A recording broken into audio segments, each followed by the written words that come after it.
Ils ont traversé l'Atlantique en prenant l'avion de Cayenne à Porto.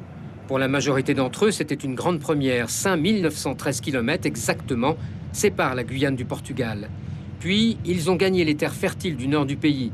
Répartis en petits groupes, ils ont rejoint leur lieu de stage, comme ici à Apolia, chez un maraîcher en bord de mer, au sud de la ville de Barcelos. Ils y ont appris, entre autres, à cultiver de manière différente. D'habitude, moi, je croyais qu'il fallait faire le trou, puis le mettre à l'intérieur. Alors là, quand on le pose seulement dessus, et ça s'enracine tout seul. Il faut arroser, j'imagine, quand même. Oui, on l'arrose, après on le couvre comme on va à côté, là. Ces jeunes, des 2 lycées agricoles guyanais de Matiti et de Cécile Chevier, outre le fait d'avoir appris à travailler la terre autrement, ont découvert en plus un monde nouveau. Premièrement, c'était surtout pour découvrir un autre pays parce que le Portugal, j'ai jamais visité. Au final, on a surtout découvert des architectures, une nouvelle culture, tout ça. Direction maintenant une ferme d'élevage de vaches laitières à Chourante, un petit village perché dans la montagne.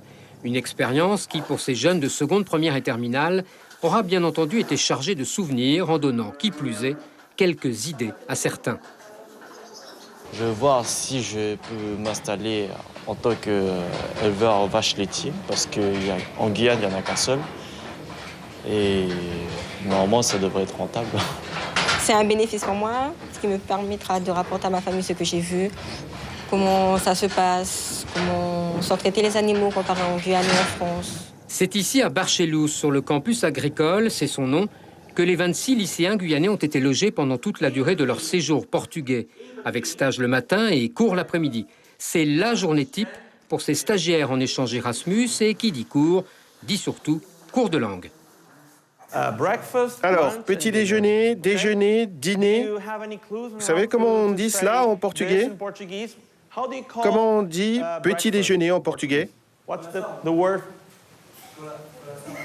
Coração, that's heart. OK.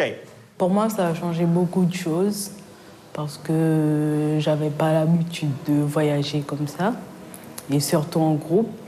Et de savoir, ça m'a appris d'apprendre la culture portugaise. Ça m'a surtout donné un nouvel avenir, en fait. Ça m'a donné une nouvelle vision des choses où je pourrais peut-être m'installer ici plus tard.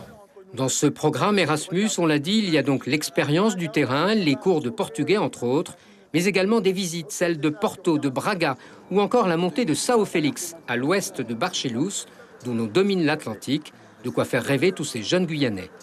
Concernant le stage effectué, moi, je suis en production horticole chez un fleuriste Get Flower. Donc, on découvre pas mal de plantes différentes de Guyane, des manières différentes à cultiver, à produire. Il y a plus de technologie, il y a plus de nouveautés qu'en Guyane. Et on peut apporter ces technologies en Guyane, nous les jeunes, surtout moi qui suis en lycée agricole, parce qu'il n'y en a pas assez qui valorisent l'agriculture en Guyane. 2 semaines de séjour au total au Portugal, c'est donc une réalité qu'ils auront vécue. Et pour rien au monde, ces 26 lycéens guyanais n'auraient cédé leur place à quiconque pour ce voyage, au point d'en profiter jusqu'au bout, comme sur cette plage d'Apolia, avant de retrouver de l'autre côté de l'océan, Macouria pour les uns et Saint-Laurent-du-Maroni pour les autres. Suivez l'info sur Guyana Première, télé, radio et Internet.